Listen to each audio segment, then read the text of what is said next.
Comunicação, Gustavo Artesi, para apresentar a Lei Geral da Proteção de Dados e seus impactos na saúde. Bom dia a todos. Eu queria agradecer ao Amaro Neto pelo convite, pelo hospital. Também o Guilherme Sander, Dr. Guilherme Sander, que nos apresentou. A gente tem... Guilherme e eu trabalhamos junto num trabalho um projeto do DataSUS, do ProAD-SUS. Foi aí que a gente se conheceu e era uma questão de privacidade, questão de interoperabilidade de prontuários eletrônicos no SUS. Tá, vocês estão ouvindo? Melhorou? Agora melhorou, né? Quem sabe que uma lei de proteção de dados foi aprovada em agosto desse ano? 20% do auditório.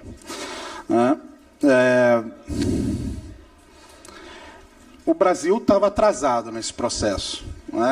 É um processo que já acontece... a gente já tinha leis de proteção de dados em aproximadamente 135 países antes do Brasil. E o que aconteceu, de forma muito simples, é que a gente entrou na questão da legislação de proteção de dados na terceira geração de leis de proteção de dados. A primeira lei de proteção de dados é de 1972, na Suécia, o Data Act da Suécia. Então, é uma coisa relativamente antiga. E o que aconteceu de algum tempo para cá é que o assunto ficou cada vez mais premente, urgente e com consequências importantes. O fato de todos vocês terem um smartphone grudado em vocês nesse momento é um dos motivos pelos quais as leis de proteção de dados passaram a ser tão significativas agora. Então, a gente estava atrasado, mas a gente entrou nesse processo já modernos, porque a nossa legislação ela é muito influenciada pelo GDPR, que é a lei europeia mais moderna no assunto. A Europa tende a ser a locomotiva aí que leva esse assunto para frente. Para que lado eu aponto? Está desligado?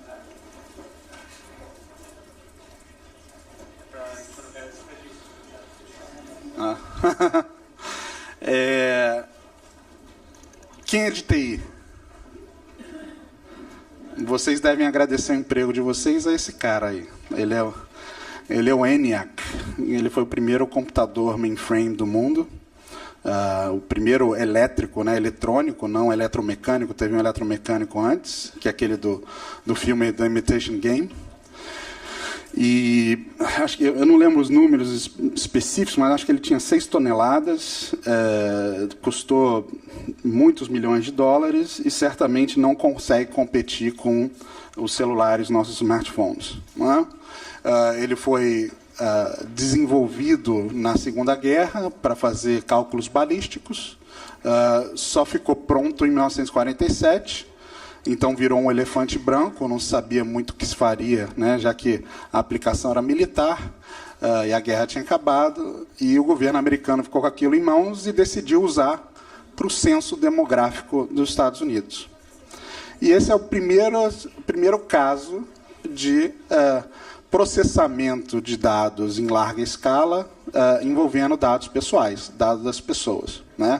Então, a questão de dados pessoais ela começa no censo demográfico com os governos. E, evidentemente, isso a própria internet também começou, a ARPANET começou também com um esforço, no caso dos militares, nos Estados Unidos. Então, isso é muito comum. E aí essa migração é feita de governo para iniciativa privada. E aí se começou a ter os mainframes maiores, começou a ser usado no mercado financeiro, no mercado de seguros, no mercado de saúde, e agora é muito intenso no mercado de saúde.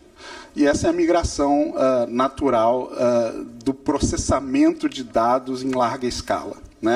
Esse é o vovô, bisavô dessa história, é a origem de tudo, mas a gente já passou por um nível de coleta de dados e processamento de dados muito superior e muito mais, em tese, invasivo, né?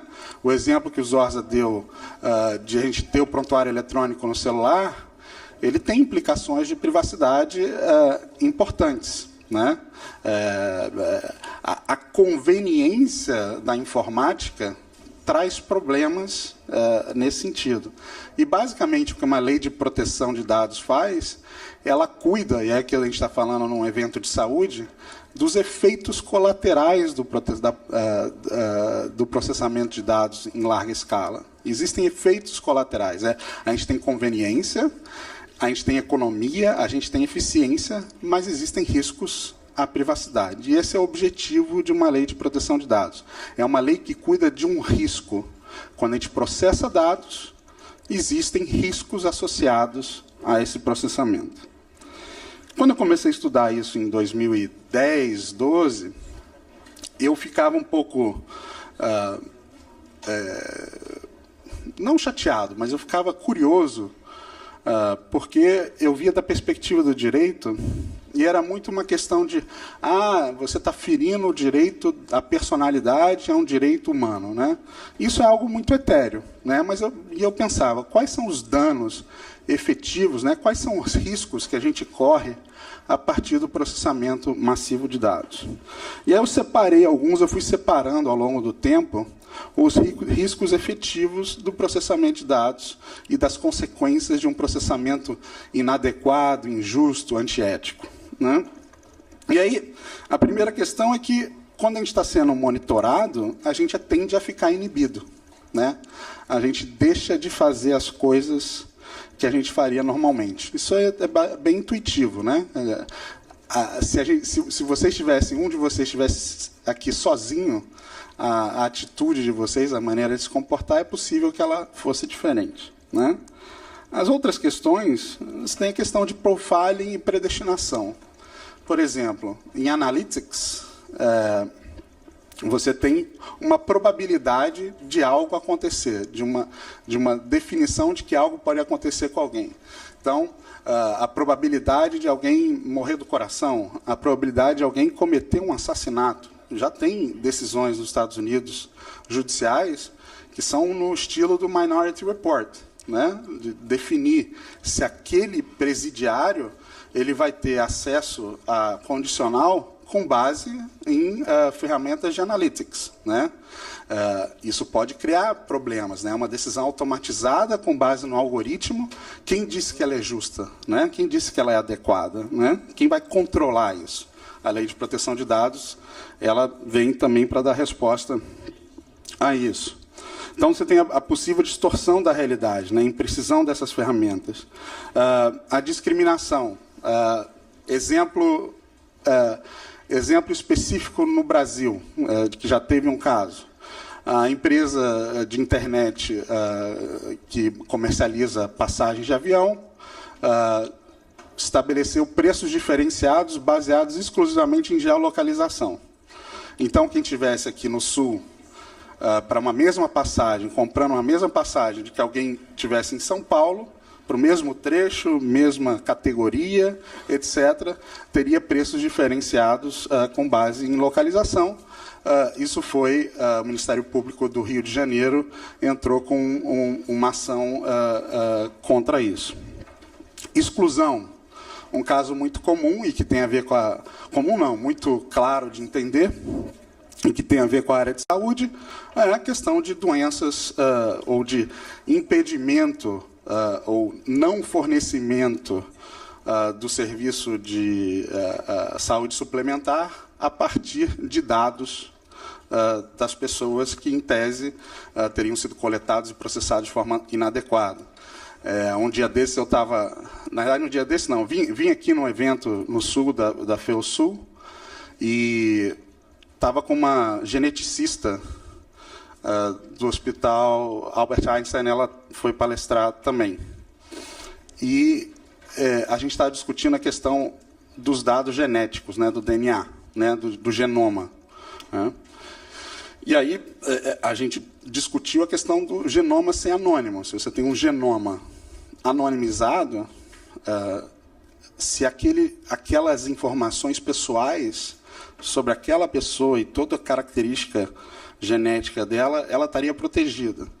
E o que ela me explicou é que não é bem assim, porque o genoma já tem software hoje que consegue, a partir do genoma, definir aproximadamente como seria o rosto de uma pessoa. Então, você consegue identificar uma pessoa a partir da sua informação genética, né? Vocês imaginam as implicações de você ter um genoma ou informações genômicas por um seguro de saúde, o que pode ser feito com essa informação se ela for usada de forma antiética, né? Perda de controle sobre o nosso fluxo de informações. Eu vou pedir para vocês, eu vou fazer a aposta dos R$100, tá? Você me empresta, que eu não trouxe, mas tá aí? Quem aqui acha que tem controle sobre o fluxo de informações que lhe diz respeito no mundo virtual? Quem levantar a mão ganha R$100. Não pode mentir, né? Então, essa é uma questão que a Lei de Proteção de Dados procura tratar, tá? E aí tem uma aqui que eu acho que é curiosa, que é o ensimesmamento, que eu chamo a limitação à escolha. Quem usa Spotify e vê Netflix sabe que as suas preferências são associadas a seus próprios gostos, né? O que você gosta é o que é repetido e oferecido a você. Então, você entra num loop de... você só gosta de você mesmo, um loop egóico nas suas preferências, né? E você não tem o direito à surpresa, o direito à inovação no que diz respeito aos seus próprios entretenimento, gosto musical, etc. Então, são questões que envolvem a privacidade, né? E tem questões mais pesadas. Um pastor americano que era frequentador do site de infidelidade, o Ashley Madison, que é o Tinder da infidelidade. Se você quiser ser infiel, você vai para aquele Tinder da infidelidade. É um pastor americano. Ele foi descoberto, né, teve um vazamento de dados desse site. E ele se suicidou a partir do momento que ele foi descoberto. E ele, na carta de suicídio dele, ele indicou que um dos motivos foi exatamente a vergonha que ele tinha passado por estar nessa lista. Então, a gente tem implicações práticas. Por exemplo... não, mas falando do Google, já que você entrou no debate, o próprio Google Street View teve que mudar as suas regras, porque houve um caso de um cara que foi para casa da amante, e a amante era amiga da mulher dele. Não é do Google. E aí, no Street View, a mulher dele viu a placa do carro dele na casa da amiga dela. Deu uma certa confusão. Então, são questões importantes que mudam a vida das pessoas, que têm reflexo importante. Na área da saúde, isso é muito forte, porque a área da saúde ela tem uma questão que as informações têm que estar disponíveis, porque a gente está tratando da vida das pessoas, a gente precisa de disponibilidade e integridade das informações, mas, ao mesmo tempo, elas são muito sensíveis. Então, a tensão que existe em proteção de dados é muito forte na área da saúde. Tanto é assim que muitos países que têm lei de proteção de dados, também têm lei de proteção de dados associadas à saúde. E eu diria que esse é o único setor em que isso acontece. Você não vê isso no setor financeiro, você não vê isso no setor de seguros, não vê em e-commerce, não vê na internet, né? No setor de internet. Então, assim, esse é um tema fundamental para vocês. E falando dessa tensão, né, o que uma lei de proteção de dados ela tenta fazer? Ela tenta permitir que você tenha soluções criativas baseadas em dados. Então, ela tenta preservar o emprego do nosso colega do Google, certo?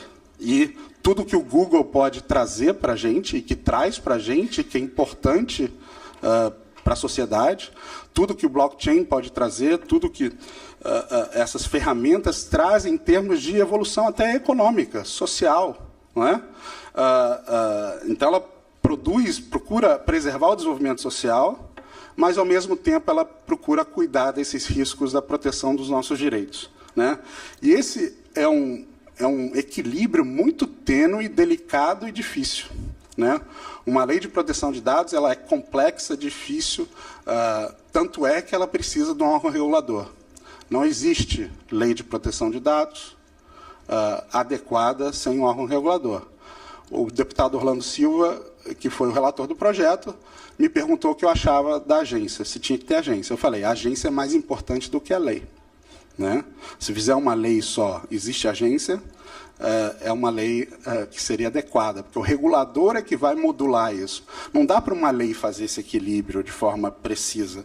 Ela dá o balizamento, ela diz que esse equilíbrio é necessário, mas ela não consegue fazer isso em todas as situações. Você não consegue definir as questões de privacidade para toda a economia de forma precisa. Né?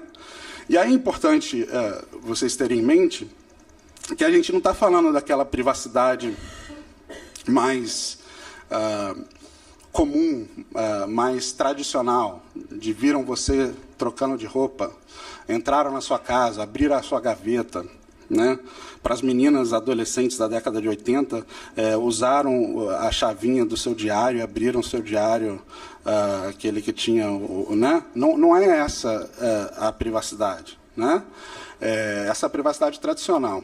Né? A gente está falando da privacidade informacional, né? Que é a privacidade associada aos dados. Né? Então, os dados eles podem gerar problemas que são de privacidade, mas, na verdade, dizem respeito ao seu direito ao trabalho, ao seu direito a crédito, ao seu direito a serviços, ao seu direito a vários outros direitos que são importantes para você. Né? Isso é muito importante ter em mente. E aí, por onde uma lei de proteção de dados faz isso? Né? Ela começa pela proteção dos dados. A lei protege os dados para proteger as pessoas. Ela não protege as pessoas diretamente. Ela protege o fluxo de dados associados às pessoas. Né? Então, ela limita esse fluxo, porque ela sabe que esse fluxo é arriscado. É sempre uma ideia de risco. Quando vocês forem pensar em proteção de dados, para suas respectivas atividades, se estiverem de frente da lei, pensem em risco. É muito parecido com uma lei de proteção ambiental. A gente quer extrair petróleo, mas a gente não quer que óleo vaze pelos oceanos ou que haja incêndios e etc. Né? É muito parecido. Né? O conceito de risco é muito parecido. Lidar com o risco, um efeito colateral... vamos falar de efeito colateral de novo. O Waze é uma maravilha. Né? Ele permite que a gente chegue na hora, ele traz eficiência, a gente consegue sair mais tarde de casa, né? Dormir aqueles 5 minutos, dar aquela apertadinha no snooze. Né? Ele economiza pneu, economiza gasolina, otimiza trânsito. Certo? É lindo. Né? Tem um monte de efeito positivo para o mundo, para todos nós. Mas ele sabe onde a gente está a toda hora. Né? Essa é a questão. Né? E aí, como é que a lei faz isso? Né? Ela primeiro define dado pessoal, que é o dado que diz respeito a uma pessoa. Se o dado não diz respeito a uma pessoa, se ele não está associado a uma pessoa, ele não é um dado pessoal. Se ele não é um dado pessoal, ele não oferece risco de ser processado. Se ele não oferece risco de processado, ele não tem proteção da lei. Inclusive, uma das técnicas para você fazer uma gestão da lei é anonimizar os dados.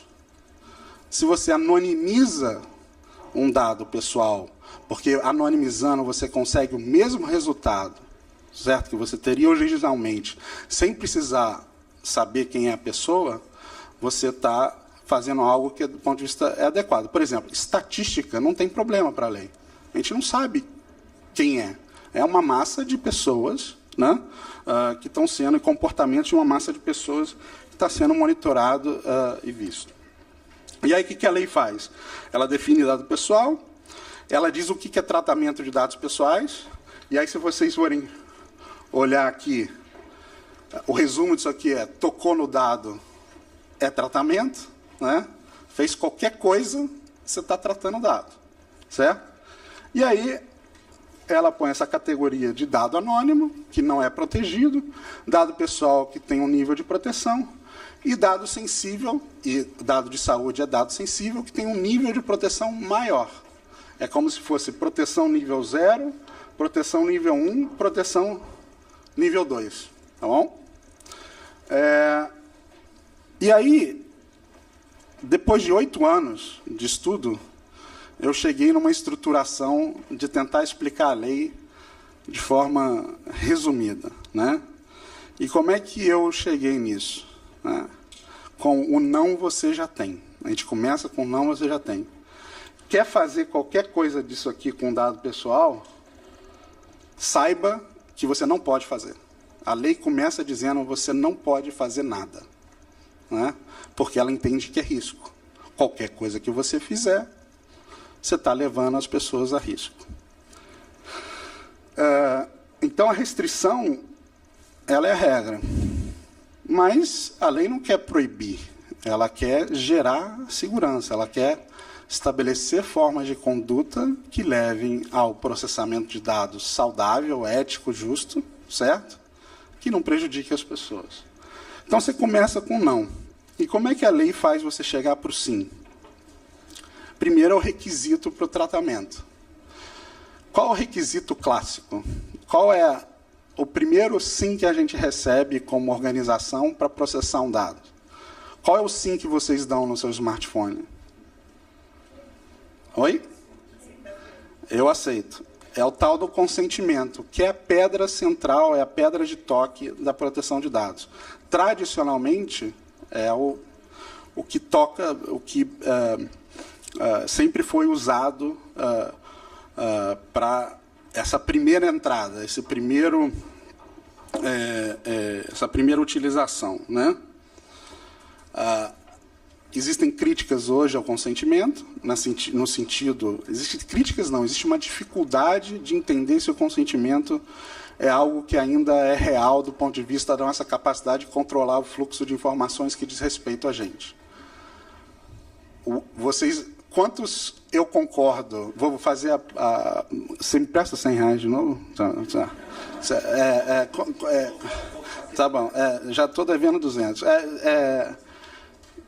Vou fazer a aposta. Alguém aqui sabe quantos eu concordo deu esse ano? Então, vocês acham que vocês têm controle sobre o fluxo de dados que diz respeito a vocês? Claro que não. Né?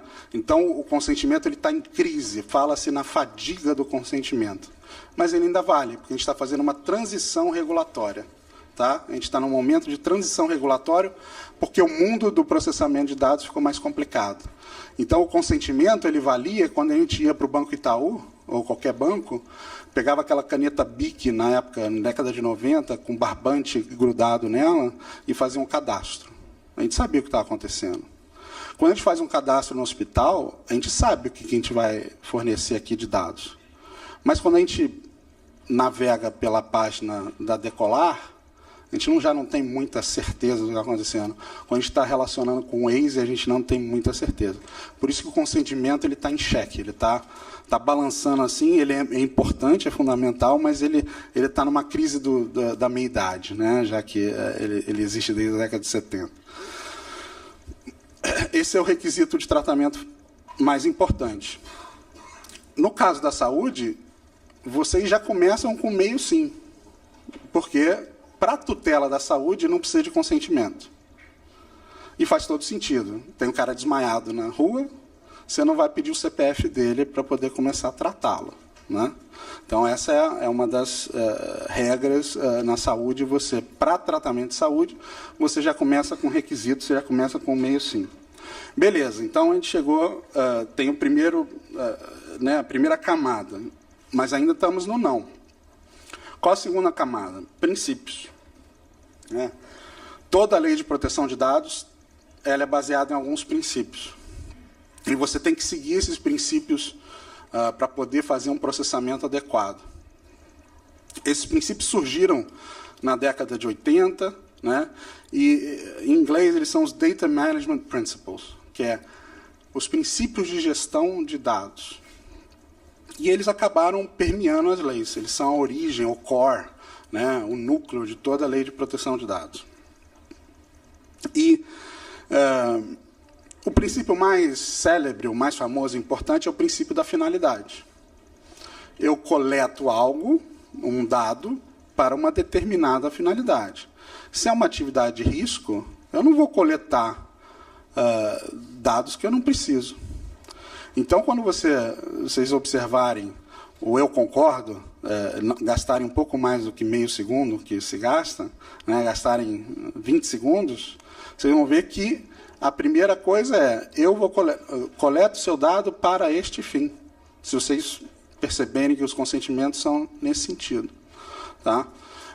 E tem uma outra série de princípios que a gente vai ver mais para frente. A mensagem em relação aos princípios é que, se vocês tiverem dúvidas se vocês estão fazendo algo certo ou errado em proteção de dados, voltem aos princípios. É quase intuitivo o que pode ou não ser feito em proteção de dados. Quando saiu a lei, eu fiz um artigo lá para fora, para o IAPP, que eu sou head aqui no Brasil, que é a Associação de Proteção de Privacidade, uma associação internacional, e eu escrevi, a intuição finalmente ganha seu manual de instruções. Né? Então, isso é muito importante. A gente sabe o que não pode ser feito intuitivamente. Né? Então, pensem nisso quando vocês estiverem lendo essa lei, se vocês forem ler.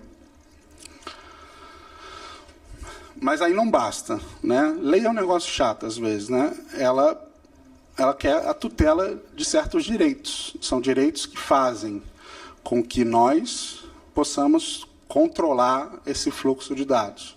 Então, a gente vai ter certos direitos, a lei nos dá certos direitos para fazer esse controle. É um momento em que a lei fala, olha, usuário, além do consentimento que você deu, eu vou te dar outras ferramentas para você se proteger. Né? Mas não basta. Né? Então, você já fez essas 3 camadas, você ainda não chegou ao sim. A lei fala, você fez isso tudo, você fez isso aqui, você fez isso aqui, fez isso aqui. Mas eu quero que você faça uma última coisa. Eu quero que vocês tenham controles e governança nas organizações para demonstrar que você está fazendo as primeiras 3 coisas direito. Né? Qual é a materialização mais clara na lei desses controles e governança?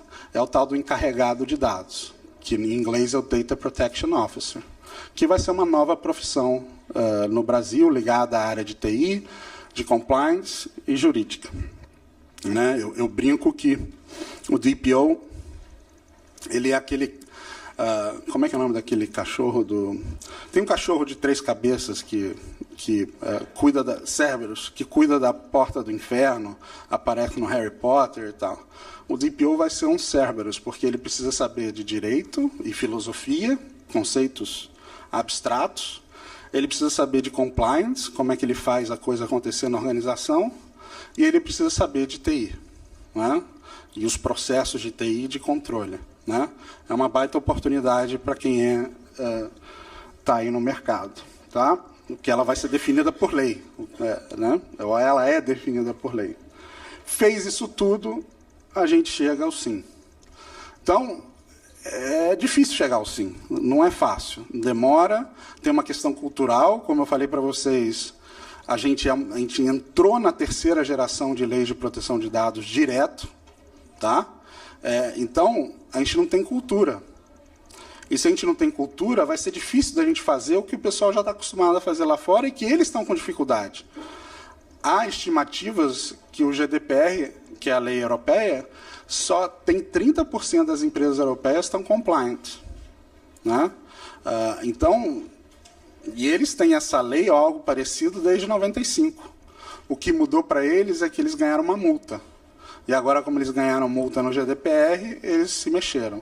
A gente já nasce com multa de 50 milhões de reais por ocorrência, lógico que é mais grave, ou 2% do faturamento global da organização, né?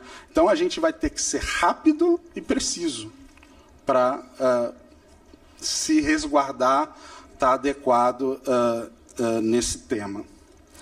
E aí, só para a gente... eu vou passar rápido, porque se vocês lerem a lei, vocês vão ver isso. Mas você tem 10 fontes de requisitos de legitimação, então o consentimento é o primeiro, cumprimento de uma obrigação legal é outro, execução de política pública, o governo não precisa perguntar se ele pode coletar se for para a política pública, isso tem influência na área de saúde. Realização de estudos para órgão de pesquisa, né? Um órgão de pesquisa, a Fiocruz, não precisa pedir muita licença para coletar dados. Execução de contrato, então, quando a gente vai lá na Vivo fechar um contrato de telefonia, a Vivo não precisa pedir o consentimento para aquele tipo de coisa, já que eu quero fechar um contrato. Questão judicial, né? O uso no processo judicial, proteção da vida, tutela da saúde, que eu já falei para vocês, interesses legítimos e proteção ao crédito, SPC. Nesses casos, aquela saída, o requisito, a base da pirâmide já está garantida. Tá? E aí, quais são os princípios? Já falei para vocês da finalidade. Tem uma questão o segundo é da adequação, né? Compatibilidade daquela finalidade com o tratamento de dados. Você não pode pedir para uma finalidade e ser incompatível com o tratamento que você está fazendo.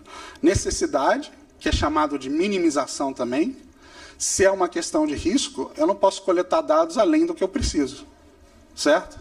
Se eu coletar além do que eu preciso, para uma determinada finalidade, eu estou gerando risco, né? Então, sempre lembrem do risco. Não se pode gerar risco à toa, né?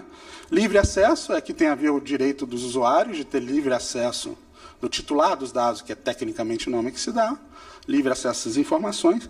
Qualidade, que é fundamental, e também tem na área de vocês, de TI, já é uma coisa necessária, né? Meus colegas de TI me ensinaram que lixo entra, lixo sai, né?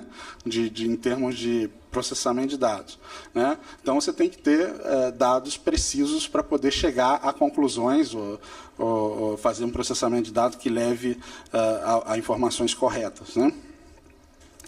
Transparência, que está associada ao acesso. Segurança, não existe proteção de dados sem segurança.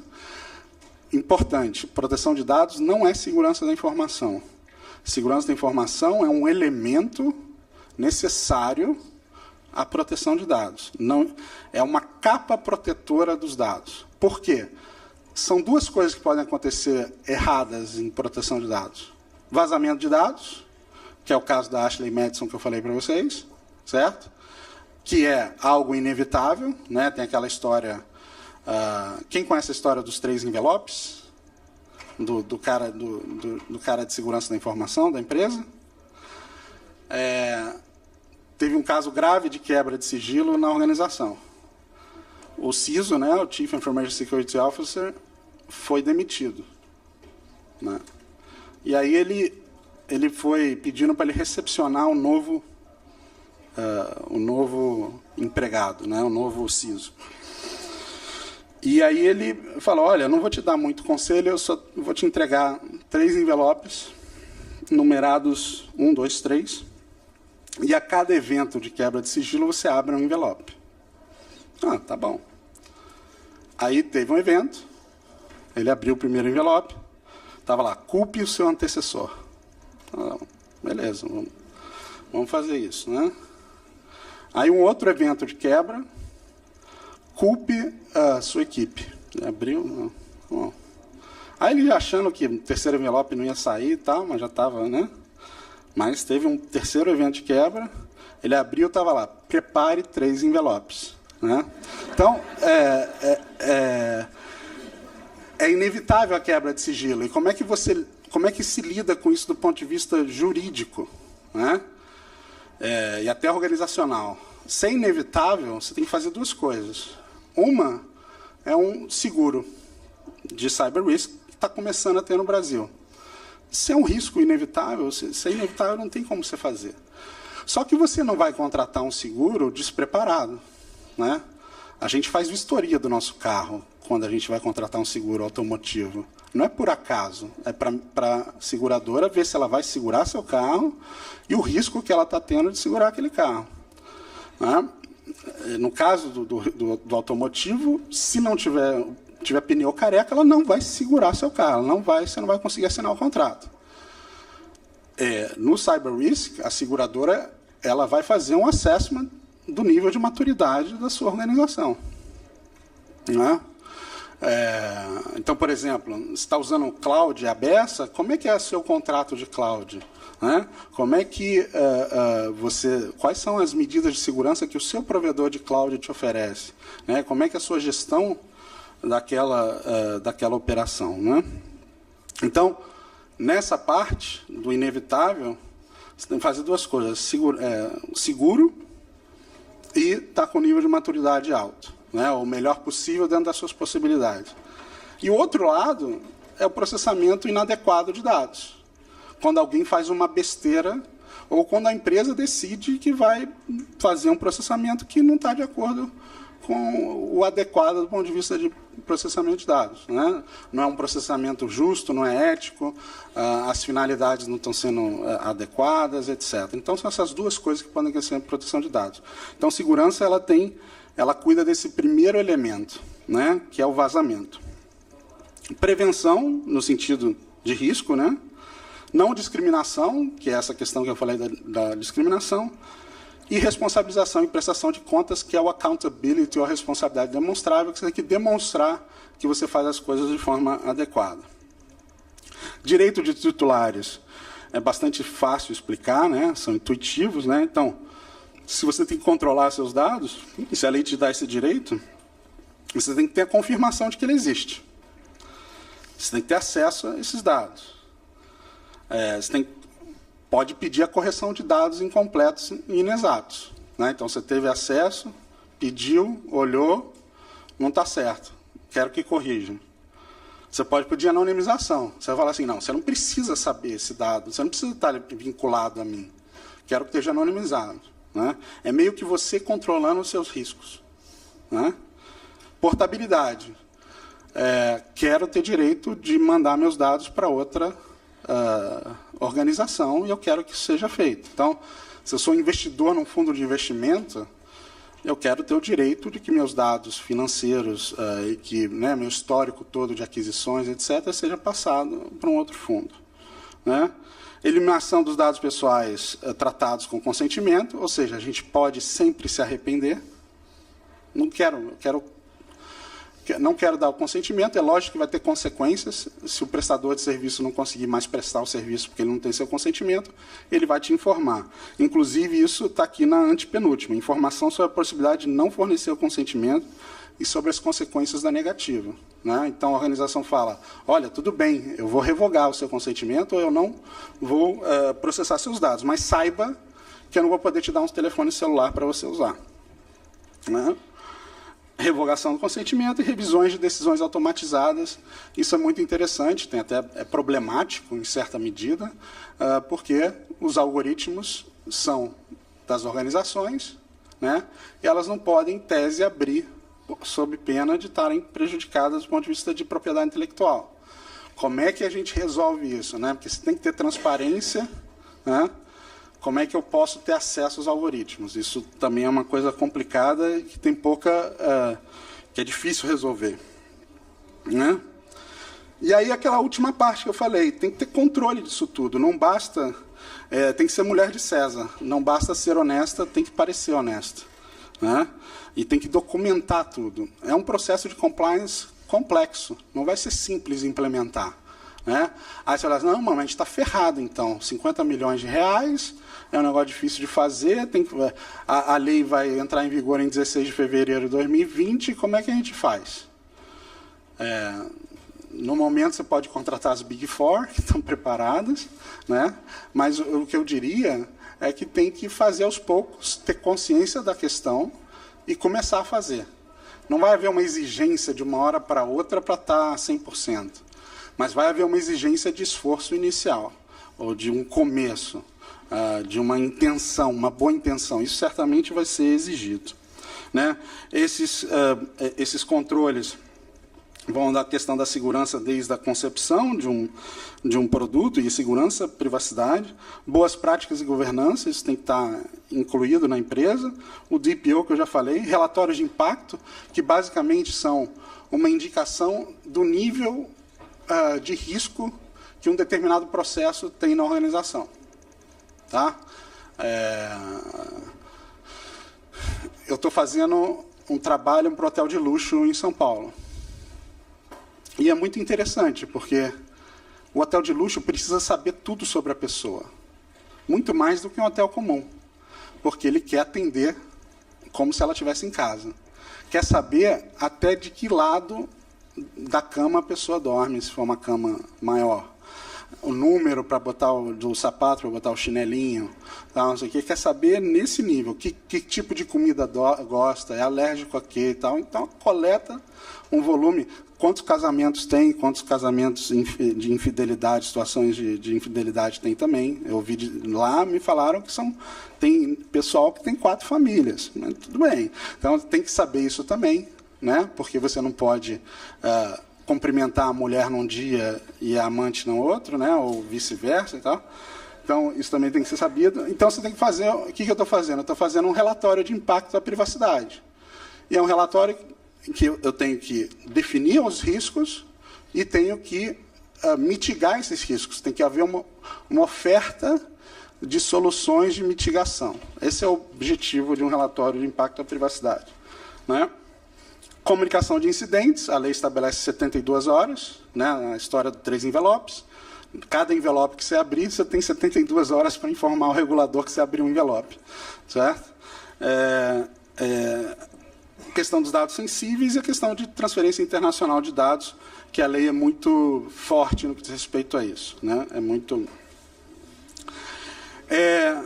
E na saúde? Né? Como é que isso... em que áreas, em que situações isso tem influência? Né? Em que áreas do...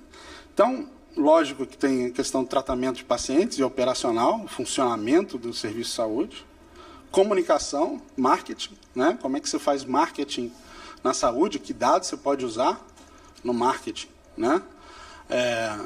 Por exemplo, faz sentido um laboratório em algo que a gente se cadastrou? Né? Fazer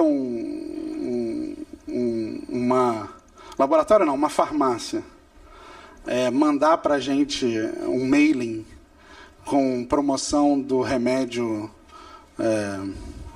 de hemorroida que a gente comprou, né? Quer dizer, como é que essas coisas são tratadas? Né? Compartilhamento de dados entre todos os serviços, a relação, por exemplo, entre saúde suplementar e hospitais, serviço de saúde, como é que esses dados trafegam, a questão de pagamentos, questão de auditoria médica, né? Tudo isso está envolvido. Interoperabilidade dos prontuários, tem questões aí associadas à disponibilidade da informação em várias unidades. Relação com a comunidade científica, né? Dados de pesquisa. Relação com a equipe médica, dados dos médicos, né? Relação com clientes corporativos e cumprimento de requisições judiciais. Fora a questão também, achei que estava aqui, com o regulador, né? Com os reguladores, ANS, CRMs, etc. A lei, então, ela muda o paradigma. Eu vou até entregar um livro para ser sorteado depois, que eu escrevo sobre o paradigma antigo, que é a questão, o artigo é o segredo como resposta. Né? O juramento de Hipócrates é o segredo como resposta. Né? Ou seja, o sigilo pela equipe médica e pelo médico é o que a gente sempre teve como regra. Né? E isso mudou. A lei muda isso. Né? Não basta o segredo do médico. Ele continua necessário, mas tem mais do que isso, né? Então, você tem que ter essa correspondência com os requisitos, atenção aos princípios e direitos dos pacientes e implantação de governança e controle. Tem que fazer isso tudo. Não dá para simplesmente querer fazer um compliance dentro da organização dizendo, olha, médicos, vocês têm que ter segredo, né? E esses novos paradigmas em relação a isso aqui tudo. Tá? Muda tudo do que diz respeito a, por exemplo, hospitais, como que o hospital lida com dados. Nossa, quanta coisa. Como é que eu faço? Essa é uma lista minha de compliance mínimo. Tá? O que tem que ser feito? A primeira coisa, depois que você sensibilizou a organização para o problema, você tem que entender o tamanho do barulho. E como é que você sabe qual é o tamanho do barulho? É o tal do data mapping. Você tem que entender que dados você tem, qual é o seu repositório de dados e qual é o seu fluxo de dados organizacional. Certo? Para você saber o que você tem. Uma política de privacidade que a gente lê no site, ela não é nada se não teve um data mapping daquela organização. Porque uma política de privacidade nada mais é do que uma promessa. Eu trato os dados, é uma declaração, eu trato seus dados dessa forma. Né? Se você não sabe que dados tem ali, como é que você pode fazer essa promessa? Então tem essa questão. Manter a estrutura de governança, DPO e afins. Basicamente, eu entendo que o modelo ideal é compliance mais DPO. DPO está em compliance e usar jurídico e TI como apoio, no sentido de, olha, como é que eu faço isso? Né? Jurídico, isso aqui pode? Eu posso fazer isso de acordo com a lei? O DPO vai ser... TI e jurídico tenderão a ser órgãos de controle, de controle não, de operação, né, de ajuda. Né? Mas isso, evidentemente, nada impede que um cara de TI faça o papel de DPO. Isso não é um requisito. Né? Ele pode entrar e virar o cara de compliance associado a isso. Né? Acho mais difícil o jurídico estar envolvido nisso. O jurídico, por exemplo, eu trabalho com Big Four e o que eu faço, eu dou aconselhamento do que pode e o que não pode. Quem implanta são as Big Fours. Lógico que para empresas um pouco menores, estou falando de Petrobras, Bolsa de Valores, etc., que a gente está trabalhando, empresas menores a gente é capacitado para fazer, a gente faz do A ao Z. Aí você tem que ter a política interna de privacidade, que é um documento de conduta, é o que rege, é um mapa de navegação da organização em relação ao tema. Né? A política de privacidade tradicional, que a gente lê nos sites. Treinamentos, né? Programa de treinamento. Os relatórios de privacidade, que eu comentei com vocês, e cuidar da segurança da informação. Quem fizer isso, minimamente, já está num nível de segurança em relação ao compliance adequado. Mas aí aqui é a Deloitte e sua sofisticação. Isso aqui é um slide da Deloitte, a gente trabalha com eles. Né, e ela tem 9 pilares. O que está em vermelhinho é o mais difícil, o que está em amarelinho é médio e o que está em verdinho é mais fácil. Né? Então, estabelecer a governança é mais fácil. Fazer um programa de privacidade, desenhar como é que esse programa vai acontecer, né? Comunicar a organização, etc. Aprovar é mais fácil. Treinamento já está dentro, né? As organizações já têm um sistema para isso. Né? E o Privacy by Design, que eu acho que nem deveria ser verdinho, eu botaria como amarelo, que é você pensar em privacidade desde o começo nas organizações. Então, você começa os processos e os projetos já pensando em privacidade. Tem que ter indicador, monitoramento e relatório. É um PDCA, né? É o Plan, Do, Check and Act. Tem que ter isso claro. Governança de dados e inventário, que é o Data Mapping, de forma resumida. Gerenciamento de riscos de terceiros, que é importante. O fluxo é fundamental. né, e como você se relaciona com outras organizações. Então, um hospital tem que ter regras e contratos bem feitos, por exemplo, para relacionamento, seja com provedor de tecnologia, seja com seus parceiros, por exemplo, seguro de saúde. Né? Gestão do consentimento que consentimento eu tenho. Isso não é tão importante para a tutela de saúde, já que eu não preciso do consentimento. E remediação de processos. Deu errado, o que a gente faz? Tá? Esses 9 pilares são aí, isso serve desde a padaria à Petrobras, tá? Para você ter um compliance adequado.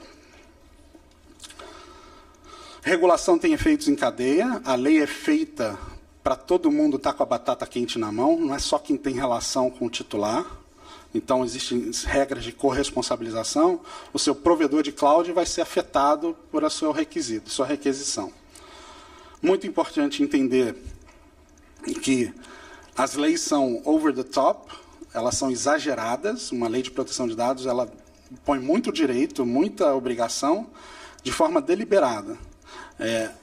Quem faz a modulação disso é o regulador, isso é proposital.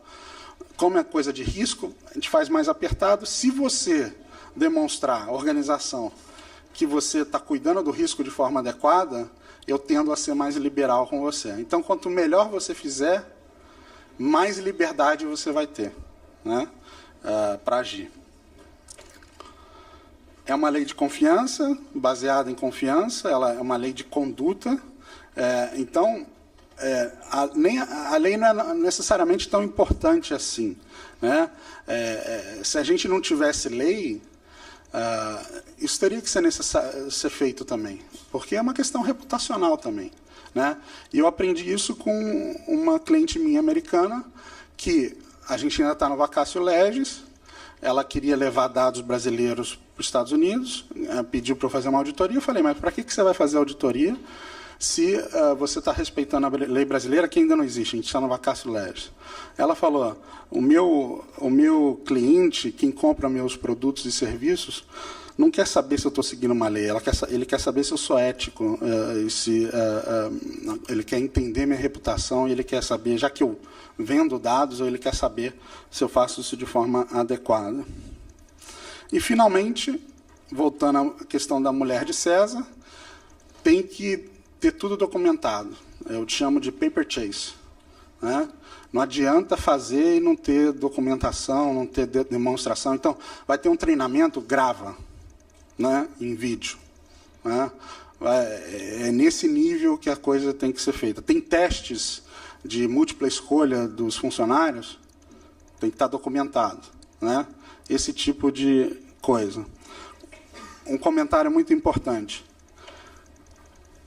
Eu falei para vocês que consentimento era coisa fundamental, sempre foi, porque estava associado a um conceito histórico de proteção de dados, que é da autodeterminação informativa. O que é isso?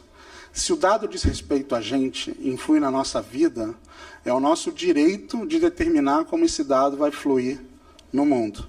Certo? Isso é um conceito da Corte Constitucional Alemã de 1982, uma decisão alemã. E isso, o consentimento está por trás disso. Só que a gente está nessa fase confusa, em que a regulamentação não sabe muito o que ela vai fazer com o consentimento. Qual é a tendência regulatória? É o accountability, é a responsabilidade demonstrável. O que é isso? Não vai ser tão importante o consentimento que a organização recebe. O que vai ser mais importante ou as empresas, no final das contas, as organizações, em vez de pedir licença, elas vão ter que demonstrar que elas fazem uso justo e ético, né? Então, elas não vão pedir licença, elas vão dizer, olha, não quero saber se eu vou tratar seus dados, é uma tendência, eu não vou te pedir permissão, mas eu vou te assegurar que eu faço isso de forma adequada, justa, e respeitando os seus direitos e cuidando dos riscos associados à proteção de dados que podem ameaçar sua vida de alguma forma, né? É isso aí, esse é meu e-mail. Estou à disposição para tirar dúvidas, para continuar aí no debate. Sei que tem perguntas e respostas também no final. Por favor, mandem para o WhatsApp aí, porque esse tema é rico e quanto mais inquisitório for, mais legal vai ser da gente entender o tema e entender as questões. Tá bom? Muito obrigado.